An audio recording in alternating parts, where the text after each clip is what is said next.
ಎಲ್ಲರಿಗೂ ನಮಸ್ಕಾರ. ಈ ವಿಡಿಯೋದಲ್ಲಿ UGC ನೆಟ್ ಕಾಮರ್ಸ್ ಇದರ ಸಿಲೆಬಸ್ಸಲ್ಲಿ unit 9 legal aspects of business ಇದರಿಂದ ಹೇಗೆ ಕ್ವಶನನ್ನು ಕೇಳ್ತಾರೆ ಉದಾಹರಣೆಗಳನ್ನು ತಗೊಂಡಿದ್ದೀನಿ, ಅದನ್ನು ಎಕ್ಸ್ಪ್ಲೇನ್ ಮಾಡ್ತೀನಿ. Legal aspects of business 9th unit. ಇದು ಒಟ್ಟು 10 ಯೂನಿಟ್ ಇರುತ್ತೆ ನಿಮಗೆ ಕಾಮರ್ಸ್ ಪೇಪರಿಗೆ. ಇದು 9ನೇ ಯೂನಿಟ್. ಇಂಡಿಯನ್ ಕಾಂಟ್ರಾಕ್ಟ್ ಆ್ಯಕ್ಟ್ 1872 ಇದೆ, ಅದರಲ್ಲಿ ಯಾವುದು ಓದ್ಕೋಬೇಕು ಅಂತ ಇಲ್ಲಿ ಕೊಟ್ಟಿದ್ದಾರೆ. ಸೇಲ್ ಆಫ್ ಗುಡ್ಸ್ ಆ್ಯಕ್ಟ್ 1930 ಇದೆ, ನೆಗೋಷಿಯಬಲ್ ಇನ್ಸ್ಟ್ರೂಮೆಂಟ್ಸ್ ಆ್ಯಕ್ಟ್ 1881 ಇದೆ, ಕಂಪ್ನೀಸ್ ಆ್ಯಕ್ಟ್ 2013 ಇದೆ, LLPs ಬಗ್ಗೆ ಇದೆ, ಕಾಂಪಿಟೇಷನ್ ಆ್ಯಕ್ಟ್ 2002 ಇದೆ, ಇನ್ಫಾರ್ಮೇಷನ್ ಟೆಕ್ನಾಲಜಿ ಆ್ಯಕ್ಟ್ 2000 ಇದೆ, RTI ಆ್ಯಕ್ಟ್ 2005 ಇದೆ. ಅದೇ ರೀತಿ ಇಂಟೆಲೆಕ್ಚುವಲ್ ಪ್ರಾಪರ್ಟಿ ರೈಟ್ಸ್ ಇದೆ, ಗೂಡ್ಸ್ ಆ್ಯಂಡ್ ಸರ್ವಿಸ್ ಟ್ಯಾಕ್ಸ್ ಇದೆ. ಹೀಗೆ ಇವುಗಳನ್ನೆಲ್ಲ ನೀವು ನೋಡ್ಕೊಂಡಿರ್ಬೇಕಾಗ್ತದೆ. ಇದನ್ನು ಹೇಗೆ ನೋಡ್ಕೊಳ್ಳೋದು, ಯಾವ ಥರ ಕ್ವಶನ್ಗಳು ಬರುತ್ತೆ ಅನ್ನೋದು ಗೊತ್ತಿದ್ರೆ ನಿಮಗೆ ಓದೋದು ಈಸಿ ಆಗುತ್ತೆ. ಇಲ್ಲಾಂದರೆ ಇದನ್ನು ಹೇಗೆ ಓದೋದು ಅನ್ನೋದೇ ನಿಮಗೆ ಕಷ್ಟ ಆಗಿಬಿಡ್ತದೆ.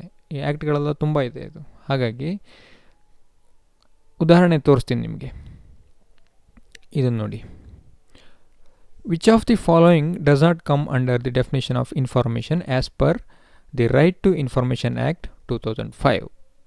ಅಲ್ಲಿ ಕ್ವಶನ್ ಕೊಟ್ಟಿದ್ದಾರೆ. ಇದನ್ನು 2019 ಕೇಳಿರೋದು, ಜೂನಲ್ಲಿ ಈ ಕ್ವಶನನ್ನು ಕೇಳಿದ್ದಾರೆ. Log book, data material held in electronic forms, file noting, circular. 4 option ಕೊಟ್ಟಿದ್ದಾರೆ. 3ನೇದು ಕರೆಕ್ಟ್ ಆನ್ಸರ್. ಇದರಲ್ಲಿ ಫೈಲ್ ನೋಟಿಂಗು ಇನ್ಫಾರ್ಮೇಷನ್ ಅನ್ನೋ ಡೆಫಿನೇಷನಲ್ಲಿ ಇಲ್ಲ ಅಂತ ಉತ್ತರ. Log book, data material held in electronic form, circular ಇದು ಆ ಡೆಫಿನೇಷನಲ್ಲಿ ಇದೆ ಅಂತಾಯಿತು. ಹಾಗಾದರೆ ಈಗ ಅದನ್ನು ಹೇಗೆ ಕಂಡುಹಿಡಿಯೋದು, ನಾವು ಹೇಗೆ ಗೊತ್ತಾಗುತ್ತೆ ನಮಗೆ ಅಂದರೆ ಆ ಆ್ಯಕ್ಟನ್ನೇ ನೋಡಬೇಕು ನಾವು. ಅದೇ ನಮಗೆ ಪ್ರೈಮರಿ ಇನ್ಫಾರ್ಮೇಷನ್. ಆ ಆ್ಯಕ್ಟನ್ನು ನೋಡಿದಾಗ ಗೊತ್ತಾಗುತ್ತೆ. RTI ಆ್ಯಕ್ಟಿಗೆ ಹೋಗೋಣ. ಈಗ ಇದು ರೈಟ್ ಟು ಇನ್ಫಾರ್ಮೇಷನ್ ಆ್ಯಕ್ಟ್ 2005. ಇದನ್ನು ಓದ್ಕೋಬೇಕು. An act to provide for setting out the practical regime of right to information for citizen to secure access to information under the control of public authorities in order to promote transparency and accountability in the working of every public authority. The Constitution of a Central Information Commission and State Information Commissions and for matters connected therewith or incidental thereto. ಈ ಥರ ಕೊಟ್ಟಿದ್ದಾರೆ. ಈಗ information ಅನ್ನೋ definition ಎಲ್ಲಿದೆ ಅನ್ನೋದನ್ನು ನೋಡೋಣ. ಮೊದಲನಿಗೆ ಇರುತ್ತೆ ಇದು. ಇಲ್ಲಿ ಪ್ರಿಲಿಮಿನರಿಯಾಗಿ ಕೆಲವು ಇನ್ಫಾರ್ಮೇಷನನ್ನು ಕೊಟ್ಟಿದ್ದಾರೆ. ಇದೇನು ಆ್ಯಕ್ಟು, ಇದೆಲ್ಲ ಎಲ್ಲಿಗೆ ಅಪ್ಲೈ ಆಗುತ್ತೆ ಅದನ್ನು ಕೊಟ್ಟಿದ್ದಾರೆ. ಅದನ್ನಷ್ಟು ಓದ್ಕೋಬೇಕು ನೀವು. ಇದ್ರ ಮೇಲೂ ಕ್ವಶನ್ ಕೇಳ್ಬೋದು. ಇನ್ಫಾರ್ಮೇಷನ್ ಇಲ್ಲಿದೆ ನೋಡಿ. Information means any material in any form including records, documents, memos, emails, opinions, advices, press releases, circulars, orders, log books, contracts, reports, papers, samples, models, data material held in any electronic form and information relating to any private body which can be accessed by a public authority under any other law for the time being in force ಅಂತ ಕೊಟ್ಟಿದ್ದಾರೆ. ಇದರಲ್ಲಿ file notes ಇಲ್ಲ ನೋಡಿ, circulars ಇದೆ, log books ಇದೆ, data material held in any electronic form ಇದೆ ಅಲ್ವಾ. ಅಲ್ಲಿ ನಾವು ಫೈಲ್ ನೋಟಿಂಗ್ ಅನ್ನೋದು ಇಲ್ಲ. ಹಾಗಾಗಿ ಇದನ್ನು ನಾವು ತೊಗೊಂಡಿದ್ದೀವಿ ಅಷ್ಟೇ. ಹೀಗೆ ಈ ಆ್ಯಕ್ಟನ್ನು ಓದ್ಕೊಂಡಿರ್ಬೇಕು ನೀವು. ಆ ಆ್ಯಕ್ಟನ್ನು ಯಾವುದು ಮುಖ್ಯವಾಗಿ ಓದಬೇಕು ಅಂದರೆ ನಾವು ಸಿಲೆಬಸ್ ನೋಡೋಣ. ಸಿಲೆಬಸ್ಸಲ್ಲಿ ನೋಡಿ, RTI act 2005 objectives and main provisions ಅಂತ ಕೊಟ್ಟಿದ್ದಾರೆ. ಮೊದಲಿಗೆ ನೀವು ಅದರ ಆಬ್ಜೆಕ್ಟಿವ್ಸ್ ಏನೋ ಒಂದು ಫಸ್ಟ್ ಕೊಟ್ಟಿರ್ತಾರೆ, ಅದನ್ನು ನೋಡ್ಕೋಬೇಕು. ಆಮೇಲೆ ಅದರಲ್ಲಿ ಮುಖ್ಯವಾಗಿದ್ದು ಓದ್ಕೋಬೇಕು. ಡೆಫಿನೇಷನ್ಗಳು ಅದನ್ನೆಲ್ಲ ನೋಡ್ಕೋಬೇಕಾಗ್ತದೆ. ಈಗ ಕಂಪ್ನೀಸ್ ಆ್ಯಕ್ಟ್ 2013 ಇದು ದೊಡ್ಡದು ಅಲ್ವಾ. ಇದು ನಾವು nature and kinds of companies ನೋಡ್ಕೋಬೇಕು. ಕಂಪ್ನಿ ಫಾರ್ಮೇಷನ್ ಬಗ್ಗೆ ಏನಿದೆ ಅಂತ ನೋಡ್ಕೋಬೇಕು. Management, meeting and winding up of A joint stock company, ಇದ್ರ ಬಗ್ಗೆ ಜಾಸ್ತಿ ಕಾನ್ಸಂಟ್ರೇಷನ್ ಮಾಡಿ ಓದಬೇಕು ಅಂತ ಅರ್ಥ ಅದು. ಹಾಗಾಗಿ ಇದೇ ಥರ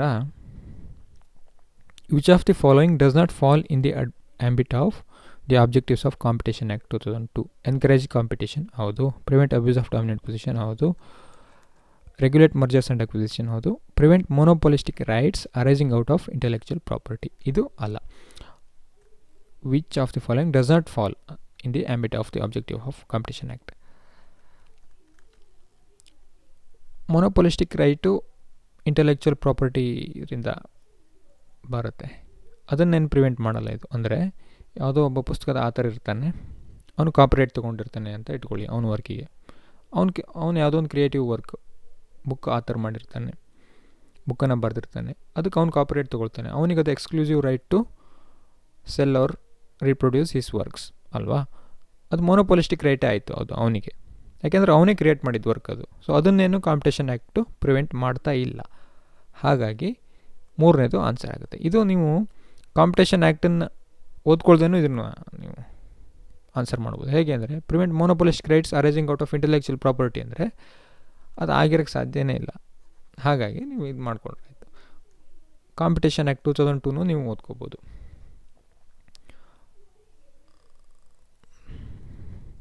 ಇದೆ ನೋಡಿ, ಇದು an act to provide, keeping in view of the economic development of the country, for the establishment of a commission to prevent practices having adverse effect on the competition, to promote and sustain competition in markets, to protect the interests of consumers and to ensure freedom of trade carried on by other participants in market in India, and for matters connected therewith or incidental thereto. ಈ ಥರ ಕೊಟ್ಟಿದೆ. ಇದು objectives of act ಆಯ್ತು. An act to provide, keeping in view of the economic development of the country, for the establishment of a commission to prevent practices having adverse effect on competition. ಅದು to establishment of a commission, ಅದು competition commission of India establish ಆಗಿದೆ. To promote and sustain competition in markets, to protect the interest of consumers and to ensure freedom of trade carried on by others participants in markets in India, and for matters connected there with or incidental there to. ಇಲ್ಲಿ ಡೆಫಿನೇಷನ್ಗಳನ್ನು ಏನೇನು ಕೊಟ್ಟಿದ್ದಾರೆ, acquisition ಅಂದ್ರೇನು, agreement ಅಂದರೆ ಏನು, ಇದ್ರ ಮೇಲೂ ನಿಮಗೆ ಕ್ವಶನನ್ನು ಕೇಳಿಬಿಡ್ಬೋದು. ಈ ಎಲ್ಲ ಡೆಫಿನೇಷನ್ನು ಇದನ್ನೆಲ್ಲ ಓದ್ಕೋಬೇಕು ನೀವು, ಆಗ ಈಸಿ ಆಗುತ್ತೆ ಎಕ್ಸಾಮಲ್ಲಿ ಆನ್ಸರ್ ಮಾಡೋದು.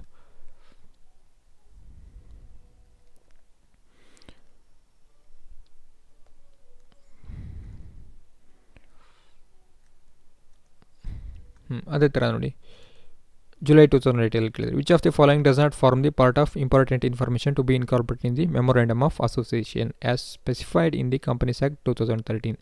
The name of the company and the state in which it is situated, the objects for which the company is propose to be incorporated, the rules, regulations and bylaws for the internal management of the company, the liability of members of the company whether limited or unlimited.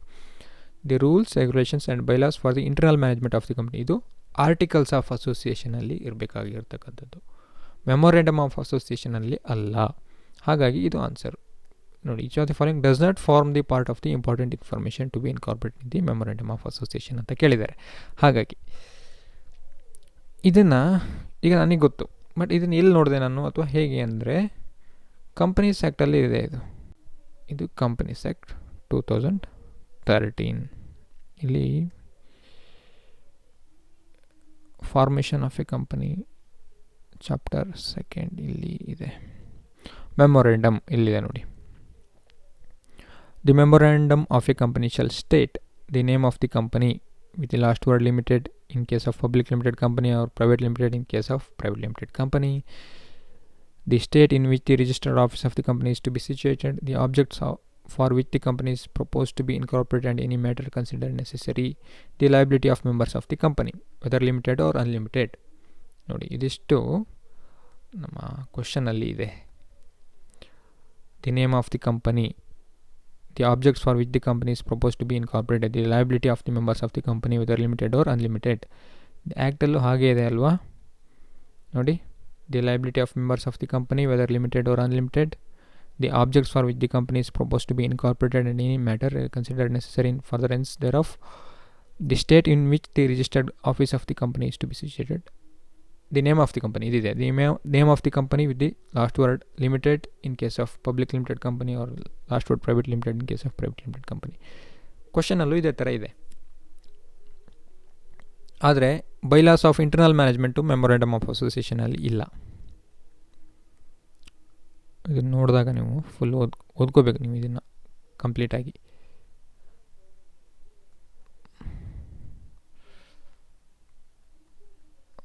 Articles of association. The articles of company shall contain the regulations for management of the company.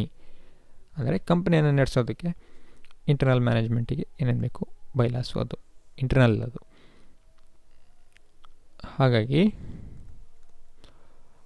ಅದು articles of ಅಸೋಸಿಯೇಷನಲ್ಲಿ ಬರುತ್ತೆ. The rules, regulations and bylaws for the internal management of the company. ಇದು ಹಾಗಾಗಿ answer ಅಲ್ಲ. ಹೀಗೆ ನಾವೆಲ್ಲ ಆ್ಯಕ್ಟನ್ನು ಓದ್ಕೊಂಡಾಗ ನಮಗೆ ಅದು ಗೊತ್ತಾಗುತ್ತೆ. ಇದೇ ಥರ 2013 ಒಂದು ಕ್ವಶನ್ ಕೇಳಿದ್ದಾರೆ. Which of the following is not regulated by the competition act 2002? Abuse of dominant position, anti competitive agreements, medical negligence, predatory pricing. Medical negligence competition ಆ್ಯಕ್ಟಿಗೆ ಸಂಬಂಧಪಟ್ಟಿದ್ದಲ್ಲ, ಉಳಿದಿದ್ದಷ್ಟು ಅದಕ್ಕೆ ಸಂಬಂಧಪಟ್ಟಿರೋದು.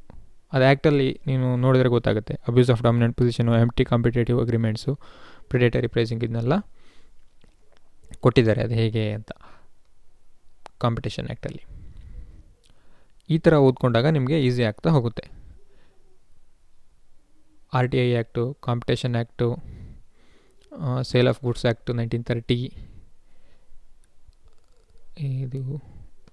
ಇದನ್ನೆಲ್ಲ ಓದ್ಕೊಂಡಾಗ ಆನ್ಸರ್ ಕ್ವಶನ್ ಎಲ್ಲಿಂದ ಬಂತು ಅಂತ ಅರ್ಥ ಬಿಡುತ್ತೆ ನಿಮಗೆ. ಕ್ವಶನ್ ಎಲ್ಲಿಂದ ಬಂತು ಅಂತ ಅರ್ಥ ಆಗ್ಬಿಡ್ತು ಅಂದರೆ ನಿಮಗೆ ಆವಾಗ ಉತ್ತರ ಹುಡ್ಕೋದು ಸುಲಭ ಆಗುತ್ತೆ. ಆಮೇಲೆ ನೀವು ಜನರಲ್ಲಿನೂ ಯೋಚನೆ ಮಾಡಬೇಕು, ಇದಾಗಿರುತ್ತಾ ಅಂತ. ನೀವು ಅಲ್ಲಿ ಜಾಸ್ತಿ ಹೊತ್ತು ಯೋಚನೆ ಮಾಡ್ತಾ ಕೂತ್ಕೊಂಡ್ರೆ ಟೈಮ್ ಆಗಿಬಿಡ್ತದೆ, ಅದನ್ನು ನೋಡ್ಕೋಬೇಕು ನೀವು. ಹಾಗೆ ಇದು ಸುಮ್ಮನೆ ನಿಮಗೊಂದು ಇಂಟ್ರಡಕ್ಷನಿಗಾಗಿ ಮಾಡಿರ್ತಕ್ಕಂಥ ವಿಡಿಯೋ. ಇದೇ ಥರ ನಾನು ನಿಮಗೆ ಇನ್ನೂ ಡೀಪಾಗಿ ವೀಡಿಯೋಸನ್ನು ಮಾಡ್ತೀನಿ, ಹೇಗೆ ಕ್ವಶನ್ಗಳು ಬರುತ್ತೆ, ಯಾವ್ಯಾವ ಥರ ನಾವು ಆನ್ಸರ್ ಮಾಡಬೇಕು ಅಂತ. ಧನ್ಯವಾದಗಳು.